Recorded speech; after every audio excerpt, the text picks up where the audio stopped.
अस्सलाम वालेकुम जी। आज हम करने लगे जी बचपन की याद ताज़ा। तो भाईजान आप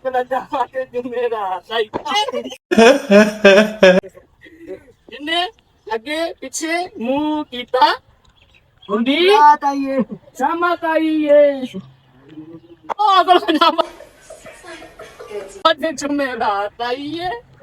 जिन्ने अगे पीछे मुंह ना कीता हुंदी शामत आई है। कोकलो चपत जुमेरात आई है। जिन्ने अगे पिछे मुंह ना कीता उंदी शामत आई। ए मुंह अगे पिछे ना कीता उत्ते करो मुंह। कोकलो चपत जुमेरात आई है। जिन्ने अगे पिछे मुंह कीता उंदी शामत आई है।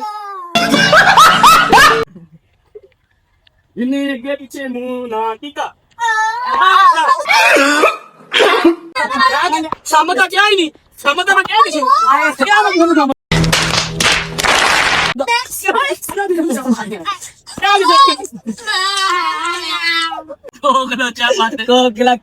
बाकी जुमेरात आई है।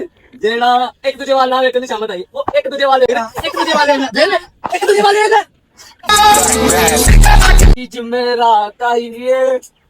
जेड़ा तेरा क्यों थी छात्रों को राजनीति यार शिकायत ना करने क्या चलो मैं बारी खत्म करो। चल तेरा मैं दी बारी कोकलो चपा तो जुमेरात आई है।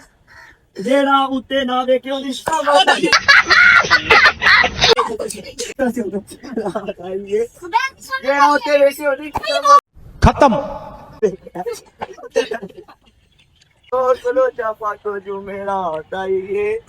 जेड़ा हिले ओदी शामत आई।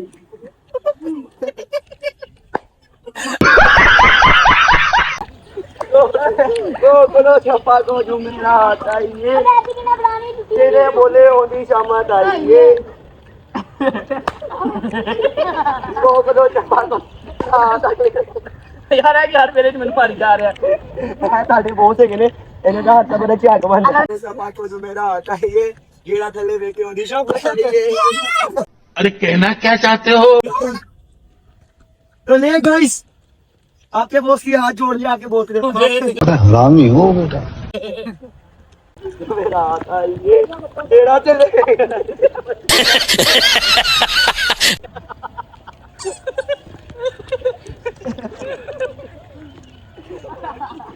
जेड़ा लंबा यार शुरू करो यार। जेड़ा ना खलोए होंदी शामत आई। एक मिनट ले भाईजान ये बिलोंग करते हैं। ये बैंड अपना बहुत सारा ख्याल रखिएगा। होप तो हमने आपको एंटरटेन किया होगा। किया होगा भाई चैनल को सब्सक्राइब लाभ भी करिएगा। मिलेंगे नेक्स्ट चैनल तब तक के लिए अल्लाह।